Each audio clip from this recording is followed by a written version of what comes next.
Thank you for joining us wherever you are. This podcast episode is brought to you by the Old Ways Actual Play team. This actual play uses the 7th edition Call of Cthulhu tabletop role-playing game rules by Chaosium. This actual play is performed by adults and in an adult setting. While we try very hard to stick to language for all ages, listeners should know that this podcast may include mature themes. All content, including names, places, events, companies, and etc., that may bear resemblance to entities living or dead, is strictly coincidental. My name is Michael Diamond, and for tonight's game, I will be your keeper. Thank you for joining us again on another episode of the Old Ways Podcast. I'm your keeper, Michael, and we return to Horror on the Orient Express, where we are about to see what happens when you take an unstoppable force and they meet an immovable object. And as such, we will begin the show again, as we always like to do at the top of it, with thanking our listeners and our Patreon supporters. If you would like to subscribe or check out what we have to offer on Patreon, you can do so at patreon.com/theoldwayspodcast. If you're into live events, in the summer of 2023, we'll be at Origins in Columbus, Ohio, where you can stop in, see cast members, possibly get signed merchandise, and then watch us do some fun Q&As with cast members from multiple campaigns. Very much greatly looking forward to it. And so, we'll get started with introductions to my right. Hi there, this is Mike, and I play James Robert Fraser, who is currently soaking wet and clambering over some rocks face to face with a naked Miss Margaret Bellinger. Oh no, wait a minute. That's not her face. No, sir, it is not. And to Mr. Fraser's right. Hi, this is Rena. I play Lady Elisabeth Fitzroy, and I'm not about to let Maggie get in the way of my destiny. I find that very, very interesting. Destiny. More on that later. At the end of the table. Hi, this is Giles, and I'm playing Simon Griffith, and Simon's just climbing up that hill with a gun. That's true. Indeed you are. And last but most certainly not least, in this case. Hi, this is Miranda, and I play Maggie Bellinger, and is it just me or is it a little drafty in here? It is slightly drafty, so we are again in the missing Professor Courtney formation. He likely is somewhere being either consumed by hunting horrors, or finally that long-awaited math test has arrived.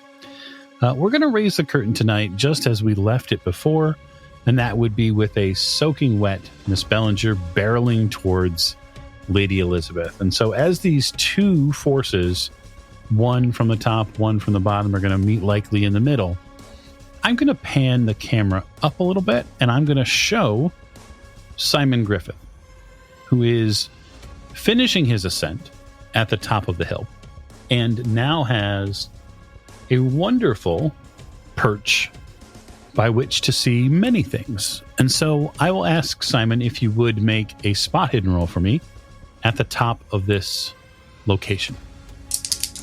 All right. That's a 74 over 51.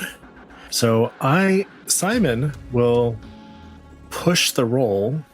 He's going to take off his hat, rest it on the put it on the stalagmite next to him like a hook, rub his eyes. He's got all this electrical static in them currently, and bring up the Thompson and sight down it, looking to see who's closest to any of the party members.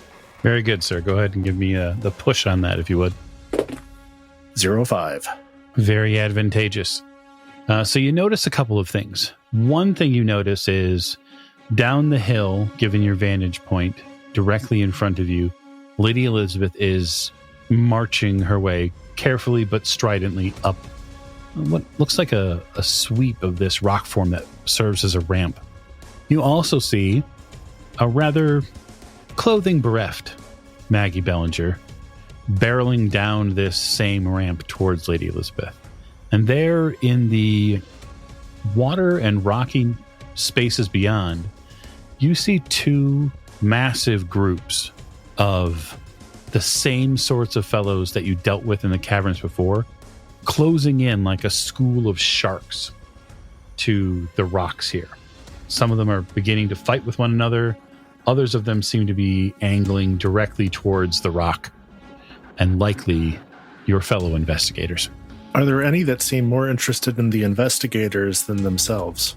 Then you mean than each other? Yeah, it's the ones that are behind Lady Elisabeth definitely look like, the ones behind her are wearing are fezzed gentlemen especially, and they are hot on her trail. They're looking to do her some type of bodily harm. How close are they to her? Would it be like shooting into combat? Well, they're not directly engaged in melee combat just yet, and that's because they haven't had an opportunity to act yet. And so you could preempt them before they get into that combat. Simon would like to do that if that's all right. Sure. So I guess if you would enlighten me as to how you would like to do that. Well, I'm going off the assumption that Simon, due to the magical nature of his current eyesight, does at least have a clear view on them. So hopefully that any bonus dice that they would get would just be for cover, not for the darkness.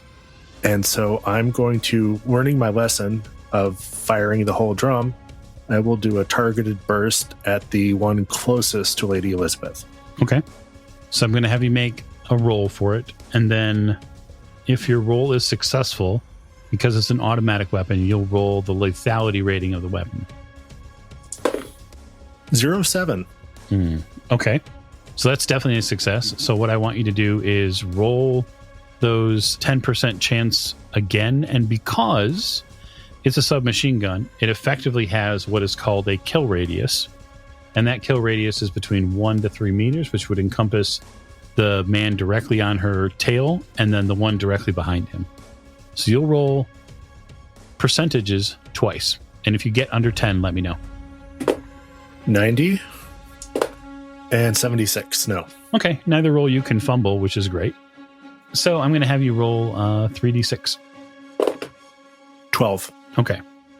So breaking the relative ambiance of a cave with all the sloshing water and all of the echoes off the wall, everyone here hears a short burst of gunfire. And the feeling that you were getting that someone was descending on you, Lady Elisabeth, is suddenly ripped away. Like someone took a fresh sheet right off the bed. So for you, Maggie, directly behind Lady Elisabeth, one of these men that you'd seen pursuing her is peppered with gunfire. You have seen a dead body before. You have seen now a few of them. That said, it is not easy to see someone ripped apart by bullets. Mm-hmm. However, you are fairly steadfast in your desires, and so I won't call for a sanity roll at this point. Okay. And for you, Fraser, the Thompson's firing pattern is pretty recognizable, and you can tell from your vantage point that Simon's taken the one closest to her away. He's dealt with him. Good work, Simon. You deal with them, I'll deal with these. So, Miss Bellinger, we're going to get to you now, and for the sake of our audience, you are also going to get to Lady Elisabeth. And so, what I would like to know is, what are you prepared to do when East meets West?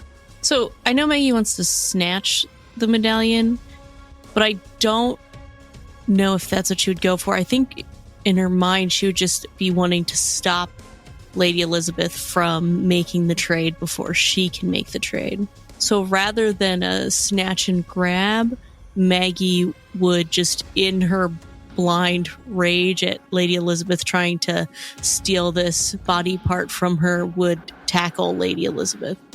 Okay.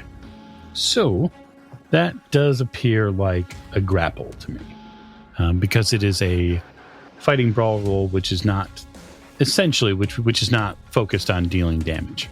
It sounds like what you're trying to do is basically tackle her. Yeah. And I think that sounds fantastic.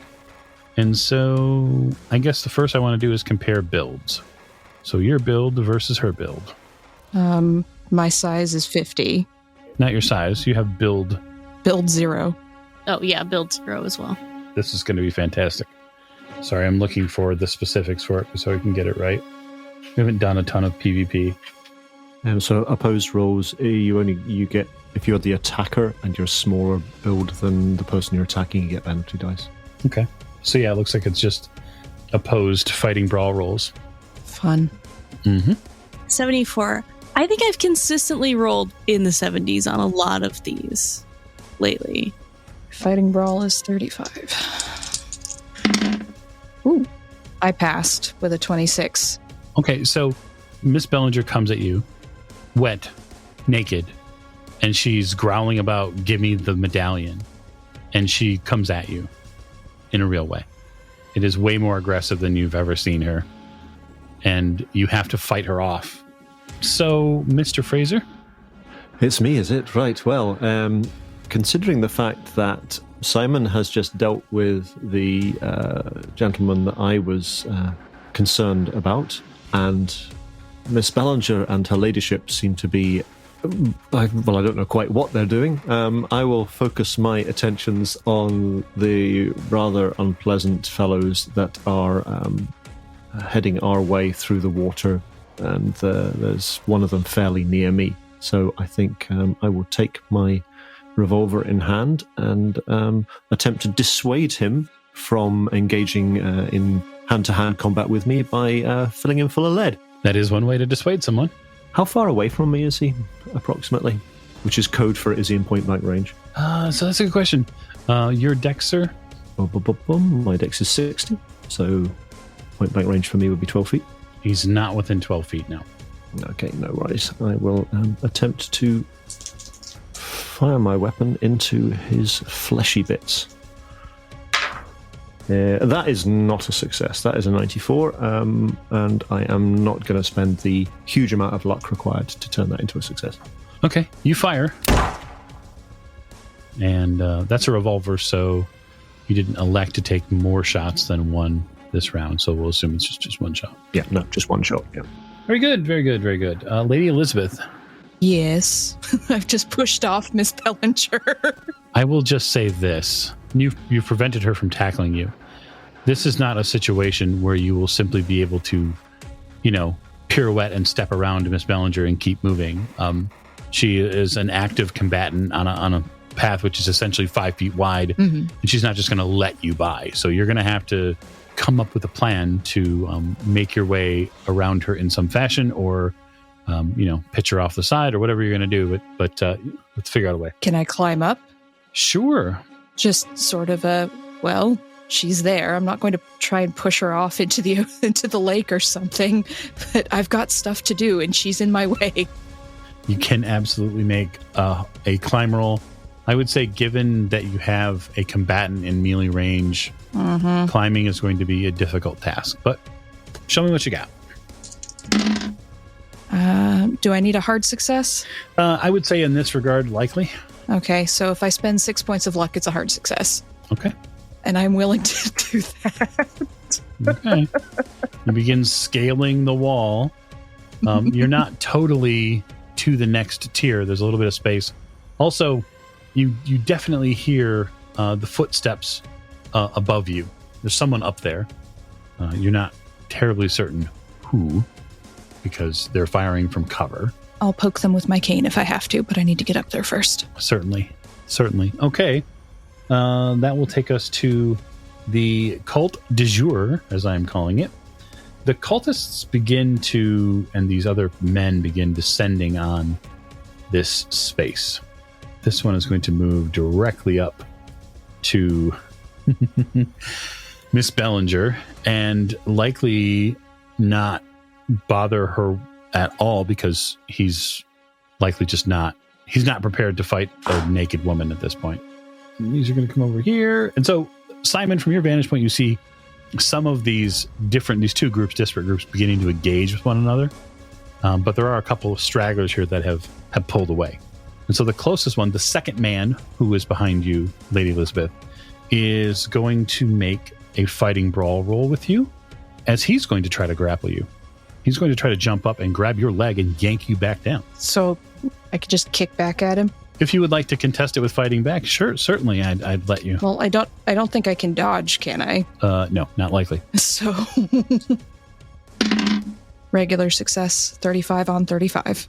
Very good. I have a 5. And so he's not going to do anything special other than grab onto your ankle and basically lift his feet off the ground and act as dead weight to pull you off, which will require a strength roll from you to not get yanked off the side of the rock wall. Me and my great strength. That's right. But that is a 0-2. You hang on. He definitely has a hold of your leg, and you can feel his hamstring tightening around your ankle, and you hear him yell something up at you. Like, it's in a different language. You assume it's Greek, Turkish. It's some sort of... it's definitely not Italian, that's for certain. Does Simon know what he's saying? Do you speak Turkish? No, you said Greek, though, so... I did. The two languages are roughly close. They're not exact, but they're in the same area. I say that as a Greek man.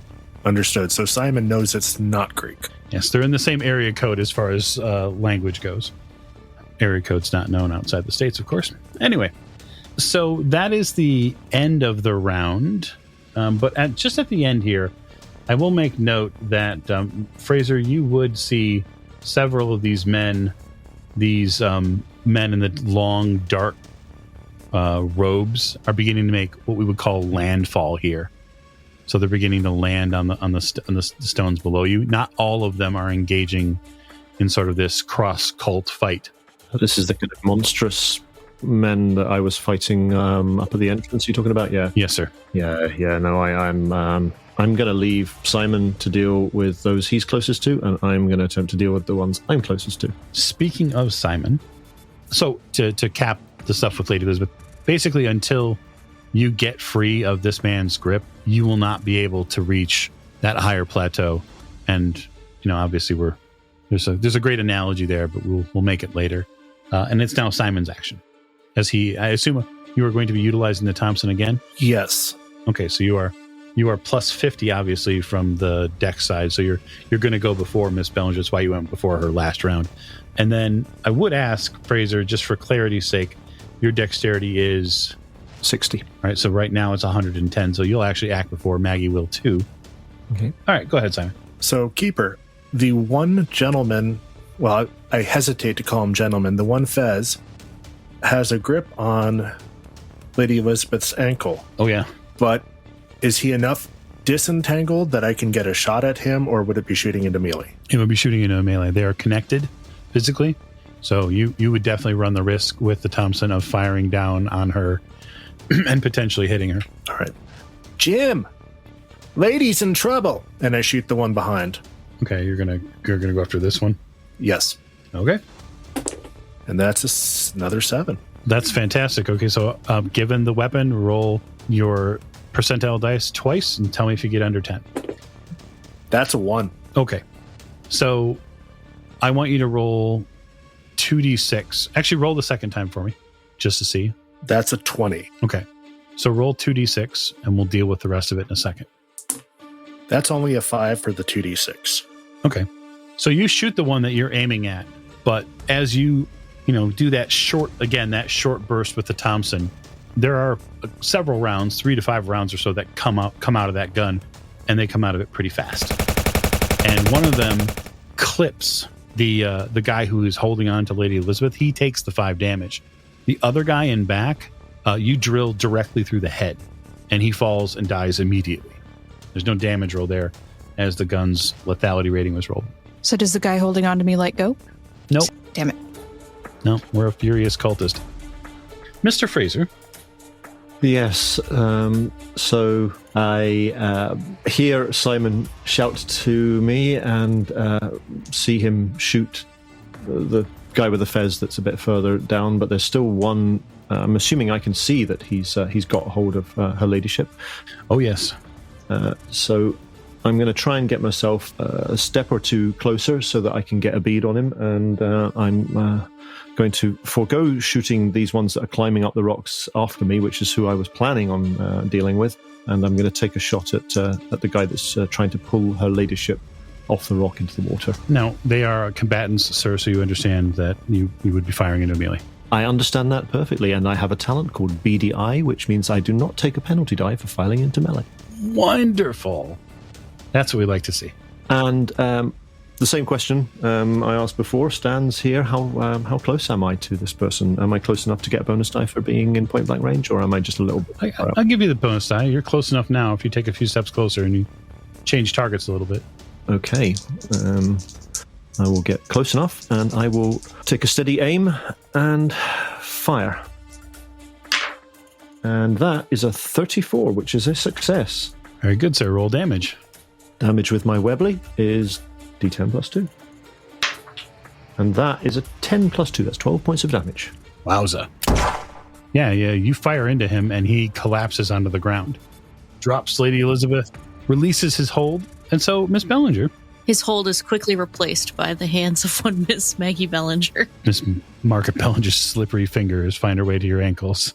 Go on, then. It's your action. What would you like to do? Yep, that's what I want to do. I see him drop, and I just take his place.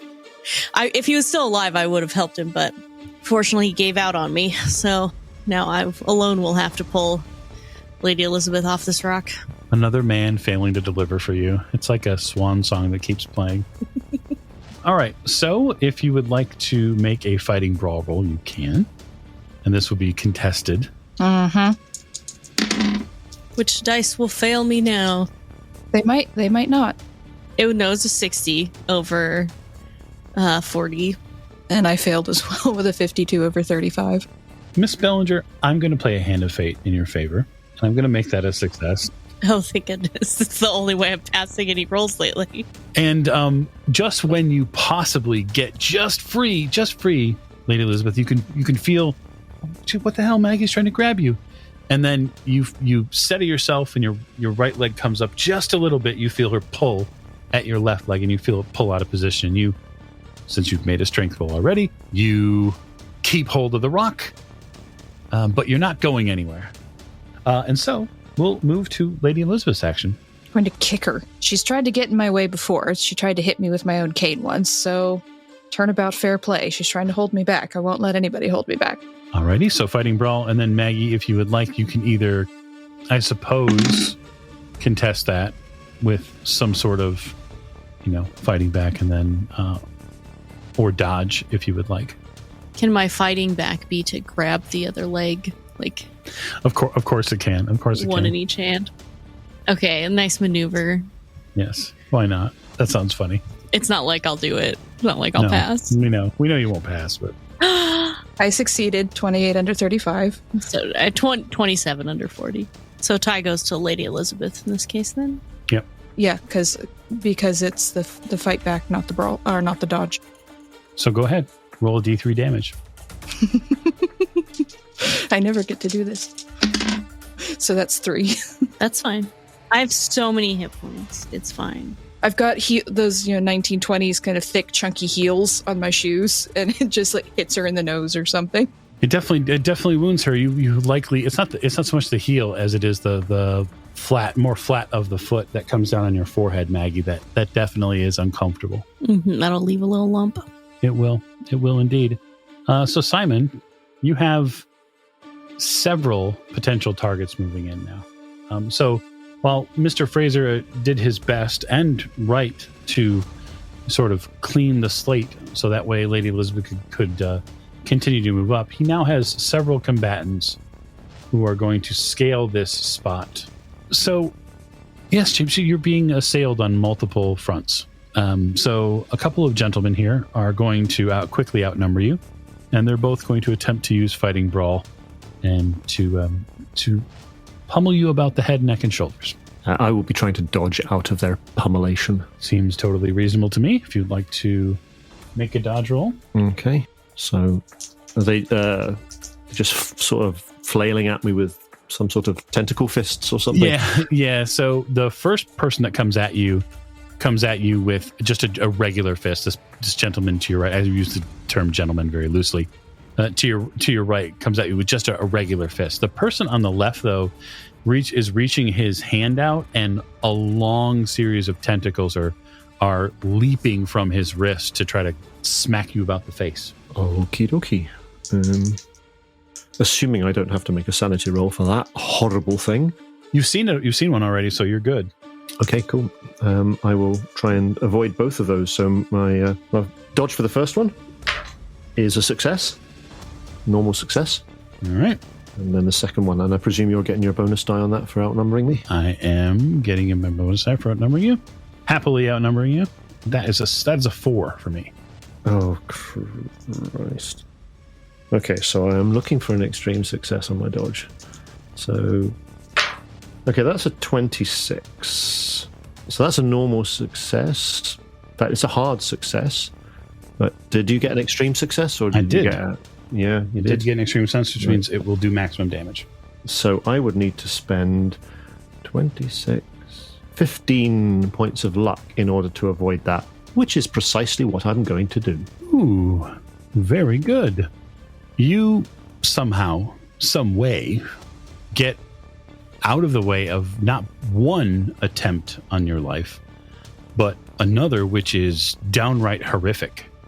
You see at the end, just at the end of the tentacles that come at you, there aren't sucker points like you would normally find on a squid or something similar. There are long barbed hooks that come at you. Yeah, I think that was 15 points of luck well spent. Yes, I would agree with you. All right, Simon, you're up. Are both of those in combat with Jim? They certainly are in melee combat. How close am I to Jim above him? I'd say you're probably a good 15 or so feet, give or take, 12 to 15 feet. Would that be considered point blank? What's your dexterity? 80. I think it's close. 16 feet would be point blank range. So if you really want to make sure you have them both in point blank range, you'd have to move a little bit. I'm not trying to do both, but I'm trying to move point blank range so I can target one clearly, and doing everything I can to not hit Jim. Yeah, well, I mean, your eyes are going to tell you pretty quickly which one of these two is the most dangerous. And that's the one here to Jim's left, which is got now a 4.5 foot arm that is multiple tentacles. And it almost looks like there's a small gap that Simon is going to attempt to exploit there. Yeah, you could probably peek right out between these two rock formations and probably put that Thompson to use. 24. And your submachine gun is what? 15, but as per the rules from last time, since I have 50 in rifle, I add 10, so that makes 25. So it gives you a single point by a success. So very good. So go ahead and roll the 10% lethality. That's 100. Okay, so it doesn't go off. So go ahead and roll 3d6. That's 15. It's also very, very loud for all of our fellow investigators who are right here. So when that gun goes off, it is supremely loud, but it definitely deals with the target at hand. And you watch this half man, half creature get pummeled by rounds, and he falls off the rock face and down into the water, where several cultists are continuing to fight. I will make a con roll. All right. So that man is not getting back up. All right. Mr. Fraser, still with his gun out with intent to use, I would imagine. Oh, yeah. This fella beside me, I presume he is within striking distance. So if I can, I am going to jam my gun, my revolver, up under his chin in his throat, and I'm going to pull the trigger and blow the back of his head. Yeah. Take your bonus die. Thank you. That is a 30. That's a normal success. All right. Damage from the Webley, please. A mere 9 points of damage. So he falls back into the water, supremely wounded, and does not look like he'll be getting out of the water anytime soon. The gaping hole that you leave in his skull is likely evidence to that. And so what I'm going to do, provided that I'll wait for the end of this round. Miss Bellinger, are you going to continue to pursue, even after getting kicked in the head, Miss Lady Elisabeth? Are you going to continue to try to drag her down, or try another tactic? Au contraire, Mr. Diamond. Same physical action, but different intended outcome. Instead of pulling Lady Elisabeth down, I'm going to try to claw my way up Lady Elisabeth. That's a climb roll. A very interesting one. I can't let her have the high ground. Go on, scale the aristocracy. There you go. Social climbing in action. I rolled an 11 under 20. See, the dice want what the dice want, and this is what the dice want. That's right. So, Lady Elisabeth, this is a climb roll, so it's not really something that she's using to do damage to you. Thus, she's not grappling you or attacking you. She's simply using you as a surface to move over. And so, Maggie climbs you like a tree. And if you weren't wet before, you are now, because she's still sopping wet. So, I guess, Lady Elisabeth, you being the end round action, are you going to attempt to climb the rest of the way up with Maggie on top of you? Or are you going to attempt to shed her in some way? I'm going to try and shake her off. I don't care if she falls. She needs to get off me. She's stopping me. Okay. I'm not strong enough to climb with her attached to me like a limpet. So I think what I would say would be opposed strength rolls. That seems right. One's trying to exert strength over another. It's not like I'm significantly stronger than you. I know, but I think it'd be great if you both failed. I did. 0-2. This Lady Elisabeth, you cannot keep a good lady down here. Nope, seems not. So you wriggle free. Perhaps, Maggie, you're just a little too slippery today. And she wriggles free, and you end up back on your feet on the landing below. And Lady Elisabeth, you end up here on top of the ridge finally with the medallion. And now that you're on top of the ridge with the medallion, I'm going to have every single one of you make a sanity roll. It was bound to come to this. 48 under 66. You may be shocked by this, but I rolled a 77 over 40. I rolled a 67 over 38. And I rolled an 82 over 53. So Lady Elisabeth's the only one that passed this roll. And that was how the Horror on the Orient Express campaign ended.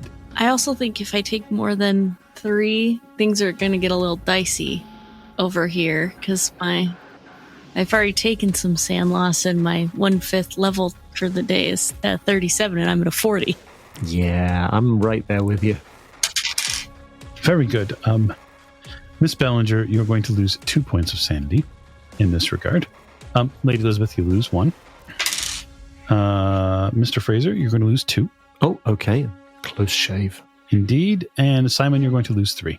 Now, the reason why you're losing sanity is just moments after your feet touch the top of this, all of you hear in your head, "What do you bring us in offering?" A booming, almost choir-esque voice that invades your brain. And so what I am going to ask for now for all of our investigators who failed, I would like you to make a very critical choice. And that is, you are going to have to make one of 2 rolls. You're going to have to make a POW roll versus your own intelligence, or an intelligence roll versus your own POW. What we're going to attempt to determine is whether or not you try to rationalize what you're going to experience, or whether or not you take it as a emotional loss of perhaps a crisis of faith. Okay, so we make both rolls then. So let me read it to you so we get it. There's 2 options that you can choose. So you choose a path here. Each investigator who fails the sanity roll must oppose his or her intelligence with their own POW, right? As each tries to rationalize the despair flooding through them, because that's what's happening, is you're being flooded with despair. So you can either rationalize the despair away, right, with intelligence, or you can attempt to bolster yourself with faith, basically telling yourself that it's not that bad. Okay, so if we roll our POW against our int, then that is indicating that we're trying to... That's the faith one, versus if we roll int versus POW, then it's reason. Correct. That is the rationalization that you're trying to make. Yes. So I guess what I would do if I were the investigators is the higher stat, right? POW is higher or intelligence is higher, right? And roll that. Well, if I was an investigator, that's exactly what I'd do. However, Mr. Fraser, is a man of faith, and despite the fact that his intelligence is higher than his power, he is going to use his faith to bolster him in this situation. And he is going to roll under his POW of 55. Very well. Simon? Simon is actually torn because he likes to consider himself a man of rationale, but on the other hand, he's heard voices, he's dealt with spirits, so I wouldn't put faith as the faith in God, but definitely faith in spirits and voices and things from beyond, so he'll also do that. And that's a 19 under 65 for POW. Alrighty. Maggie's not rational right now. My POW is a 1 under 75. Okay, so all of you pass. I haven't rolled mine yet. Oh, have you not? Well, please roll, sir. So rolling under 55. And I did pass. I got a 23. Very well. Statement stands as all of you have passed. That's really good. So you get flooded with utter depths of despair, and that is everyone pass or fail. So for you, Lady Elisabeth, it is something that you recover from relatively quickly, probably a few moments before the rest of your party also recovers from it. In the air here, there are shapes. They're almost translucent, but there are things here at the top of this hill, this island. I think, regardless of what it is, Lady Elisabeth refuses to kneel or bow to anything. So she's, just going to stand there, despite every instinct saying, you should probably kneel or something. No, Lady doesn't do that. But she is going to hold out the medallion and say, I bring you this. And she's holding it out, looking at the shapes in the air. Okay. They don't move. Do I feel the pull like I did from down below? No, the pull is over now. You're a little cold, like physically cold. Maybe from the water. Miss Bellinger, the cold is here for you as well, but in a different way. It's here somewhere. You can feel that grave cold, the one from Poissy. It's heavy in the air. It's here. You just have to find it. Does Maggie feel like she can move about? Yeah, you all have that as the despair cloud lifts from any number of ways, whether it's, Mr. Fraser telling himself that there are some truths that are still belong to God, or it's a rationalization of the state that you were in. The cloudiness or so that has been befallen all of you seems to lift a little bit, and your regular senses come back. And so, yes, Maggie, you are cold. That is one sense you get immediately. Yeah. I think Maggie would try to divining rod herself towards wherever it is, mumbling something about, like, they promised it was here. I know it's here because they told me they could give it to me. If I gave them the medallion's here. I practically brought Lady Elisabeth here. They owe it to me. It's mine. Keeper? Mm-hmm. Simon is trying to focus himself from this depression and remembers he did make a promise. Are any of the other cultists still standing? Oh yeah, they're fighting each other now in the water. How are they doing? I mean, I'm more than happy to let them kill each other, but... Yeah, I mean, that's basically what you're starting to hear, the sounds of struggles. You hear some gunfire over there. But yeah, they're chewing each other up. Simon's going to keep focused on the 5 of them. He's going to let everybody else do what they need to for the peace, because he made a promise, so he's going to make sure that he's going to kill the last one standing. Okay. So you're going to roll a little bit closer down to get a better firing line on them. You'd probably come down a little bit closer towards Fraser. You're standing there, Lady Elisabeth, with the amulet sort of in hand, and you feel a force wrap around your right hand. It feels like air tightens. And for a moment, just for a single solitary moment, it feels like a handshake. Like someone's trying to shake your hand. And you hear it again. What do you bring us in offering? I'm genuinely not sure how to react to that. Understandably so. You're a little bewildered, maybe, confused. Mm-hmm. Also just had a fight with Maggie. Yep. I'm going to have you make a power roll for me, contested. 05. Oh, very good. We tie. Wow. We tie because the range of their POW is so high. So I will take 3 points of magic from you. And the medallion pulls away from your hand slowly. And as it does so, you feel the pull to want to have it. You feel the howl of the wind around you, like in your ears. But their pull is too great for you to hang on to even try. It's not a physical pull as much as it is almost a mystical one, that something detaches from you, something is removed. It's very liberating. Just sort of a deep, shaky breath and watching. You can see that these almost near translucent shapes move about this upper rock face portion. You can see some of them are down in the water. These things are much, much larger than you first thought. Very large. Is it possible for me to scramble up the rock here to stand by Her Ladyship's side? That's where I feel I should be. Yep, absolutely. You're able to join her on the top here. She's, her dress is torn in several places. Not terribly bad, but bad enough. She's sopping wet, like most of the rest of you are, and she has this. I think confused wonder is probably the best term for it. She has this look on her face, like, what is going on? While that has happened, then I guess, Maggie, I'm going to have you make a spot hidden roll, because I kind of have the feeling that you're trying to douse your way to the next piece. Yeah. And you really don't care what's happening now. No. Because you really want to get the piece. Okay, 49 under 48, so I will spend my 1 point of luck. Fantastic. You spend 1 point of luck. So, Fraser, if you'd like to have an aside there with Lady Elisabeth, feel free. Yes, I will offer my arm for Her Ladyship if she needs it. Your Ladyship, what's happening? I had to bring it here. It's here now. What are these things? They're like demons from out of hell or something. I don't know. And that sort of brings me back to myself a little bit with Fraser talking about demons again. Don't be ridiculous, Mr. Fraser. There's no such thing as demons. Just still staring at the figures, though.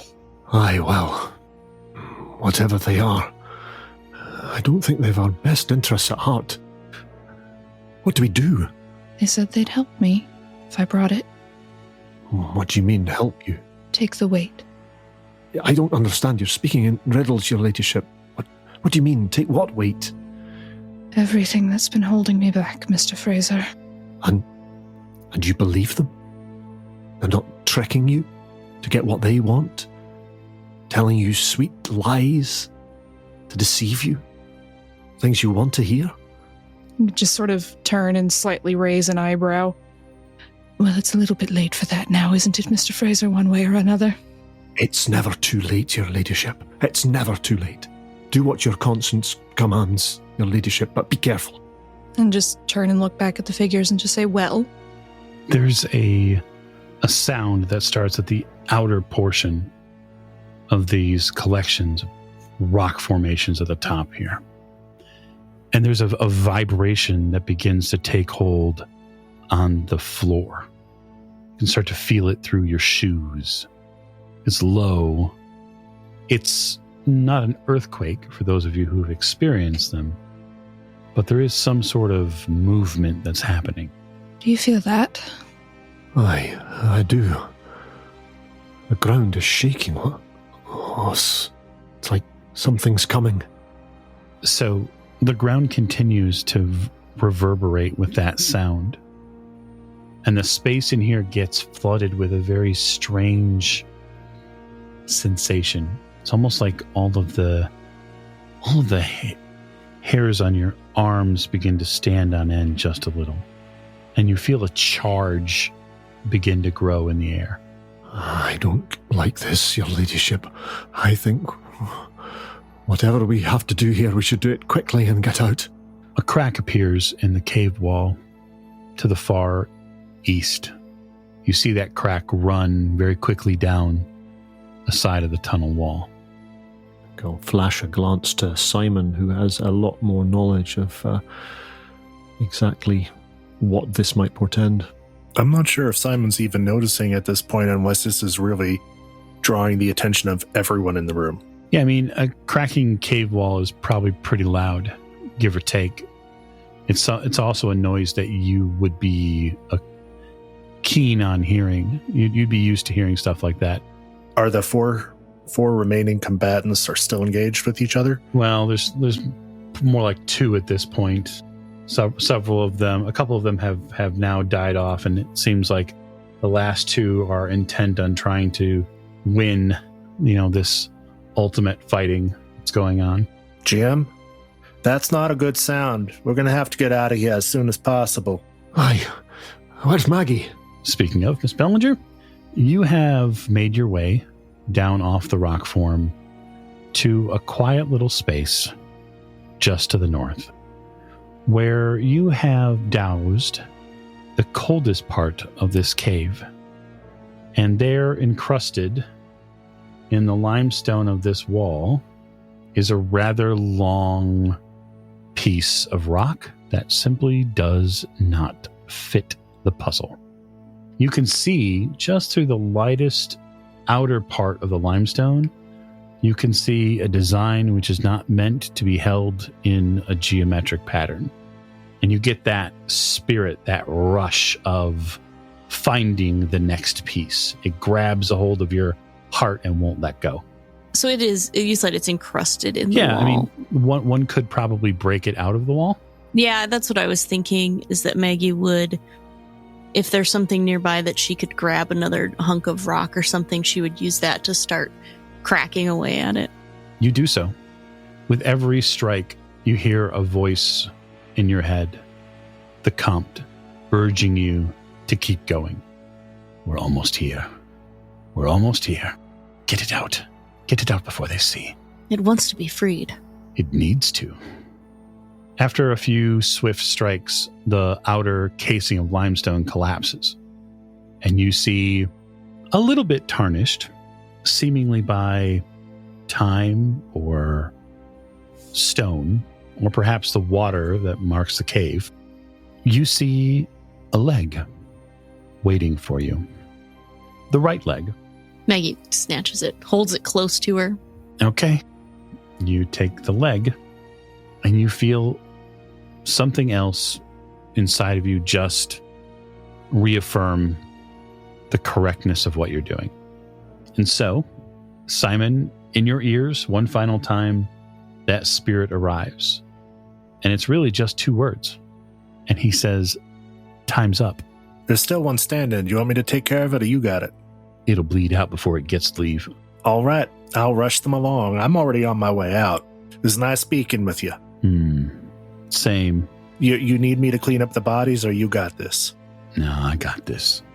Critter food. All good. Appreciate your patience. We'll be moving. Good. Don't come back. Wasn't planning on it, sir. All of the conversations that Simon's having, he's having out loud. Just to be clear. I mean, yeah. So the group begins to, I suppose, move out of this main cavern space, having done what they needed to do. If there's any objection to it, any at all, do any more searching you can. But it's very clear that Simon is leaving, and he's urging everyone else to do so, especially after the cave cracking. Y'all, it's time. The Spirit's telling me our hour's up. We don't have to go home, but we can't stay here. The what? Never mind. Your ladyship, we have to go. Come on. Have you done what you need to do? Just give one last longing look back at everything. Here, take my arm. All right. Very well. Always in such a hurry, Mr. Fraser. Maggie's contentedly clutching a leg, She is. moving towards you guys. If it's possible to grab Maggie's clothing from out the water as we leave, then I'm going to try and do that. It is possible, absolutely. Because she's taking likely a very circuitous way back around towards the front, I'm going to offer Miss Bellinger one last spot hidden wall. Okay. I do imagine that the imagery of this is that Maggie's clutching the leg, and so that her arms are covering her breasts, Yeah. and the leg is covering everything Basically. else. That's what I'm imagining too. Yeah. Ooh, nope, 88 over Okay. 48. Fair enough. I would be happy if you would like to push that roll. I mean, I always love pushing a roll, Mr. Diamond. So Maggie will stop, think to herself, I just wonder. And so I'm going to slow up and kind of fall behind a little bit and take another very intented look around. Okay. 32 under 48. You do so. You take another intended look around. And when you do, just on one part of the shore, you come across another one of these junk piles. As there are many of these sort of small piles of things that have been placed here from who knows how long ago. And you find a rather short but curved blade that sticks out to you. And it has such a deft curve. It's small enough for an agile hand such as yourself. And the thing that sticks out the most about this is the handle is made of this wonderful bone color. And it's wrapped in a beautiful bluish green leather. It twinkles almost as you see it. No, Maggie will grab that, intrigued by how it looks, and be kind of holding that in one hand with her arms wrapped around the leg then, and proceed out of the cave. The best part for you, Miss Bellinger, is the blade and its sheath are warm to the touch. And that is where I'm going to call the episode to a close.